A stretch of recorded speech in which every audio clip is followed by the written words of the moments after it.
오늘 복음은 예수님의 가르침 중심에 있는 하늘나라 비유입니다. 하늘나라는 저마다 등을 들고 신랑을 맞으러 나간 10 처녀에 비길 수 있을 것이다. 그 가운데 5은 어리석고 5은 슬기로웠다. 어리석은 처녀들은 등은 가지고 있었지만 기름은 가지고 있지 않았다.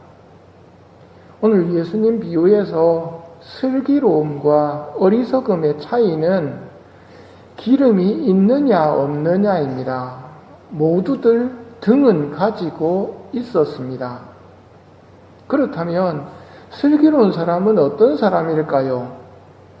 지금 내가 한 말을 듣고 그대로 실행하는 사람은 반석 위에 집을 지은 슬기로운 사람과 같다. 그러나 지금 내가 한 말을 듣고도 실행하지 않는 사람은 모래 위에 집을 짓는 어리석은 사람과 같다. 슬기로움과 어리석음의 차이는 실행하느냐, 실행하지 않느냐입니다. 실행하는 사람은 반석 위에 집을 짓는 것이기 때문에 짓는 데 어렵습니다. 실행하지 않고 알기만 하는 것은 쉽습니다. 그러나 모래 위에 집을 짓는 것처럼 큰 물이 밀려올 때, 바람이 불어 들이칠 때 그 집은 여지없이 무너지고 맙니다.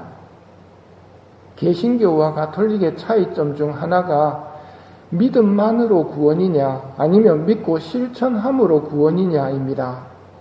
우리는 믿음만으로는, 달리 말하면 등만 가지고 있다고 해서 구원되는 것이 아니라 등에 기름을 채워야, 즉 말씀을 실천해야 구원된다고 가르칩니다.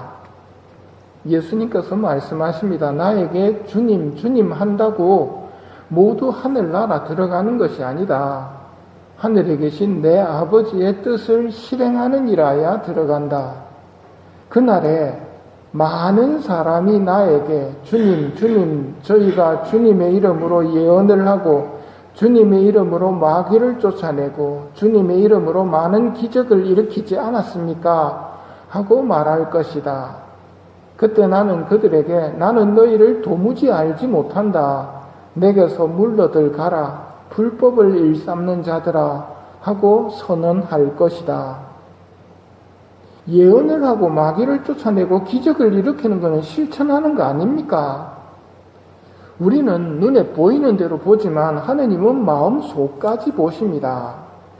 예언과 구마와 기적을 일으킨 이들이 불법을 일삼으며 행한다는 것을 하느님께서는 아시기에 물러가라고 선언하십니다. 은사를 받았다는 게 구원의 보증이 아니라 그 은사를 하느님의 뜻대로 쓸 줄 알아야지 자기를 드러내는 데 사용하거나 교만한 쪽으로 사용하게 된다면 그것은 불법을 일삼는 것이 됩니다. 사람들에게 인정받기 위한 은사자는 참 불행한 은사자입니다.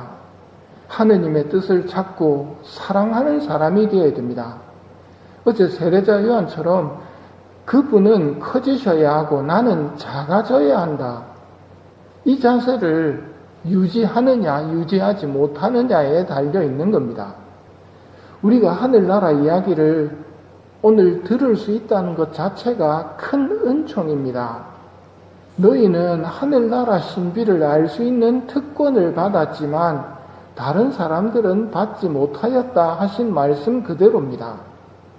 이 특권을 못 받은 사람들을 차별하기 위한 특권이 아니라 예수님의 가르침을 믿고 실천하는 특권입니다. 예수님을 따르는 데는 전제 조건이 있습니다. 자기를 버리고 제 십자가를 지고 예수님을 따라야 한다는 겁니다. 특권을 받은 사람들은 이 말씀을 믿고 자기 십자가를 지고 예수님을 따르지만 믿지 않는 사람들은 비웃습니다. 오늘 독서에서 이렇게 설명합니다. 유다인들은 표징을 요구하고 그리스인들은 지혜를 찾습니다. 그러나 우리는 십자가에 못 박히신 그리스도를 선포합니다. 그리스도는 유다인들에게는 걸림돌이고 다른 민족에게는 어리석음입니다. 그렇지만 유다인이든 그리스인이든 부르심을 받은 이들에게 그리스도는 하느님의 힘이시며 하느님의 지혜이십니다.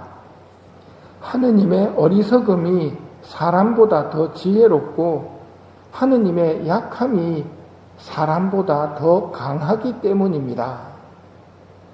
이것이 세상이 비웃는 우리의 신앙이고 우리가 이 가르침을 믿기 때문에 우리에게는 신앙의 특권이 주어져 있는 것입니다.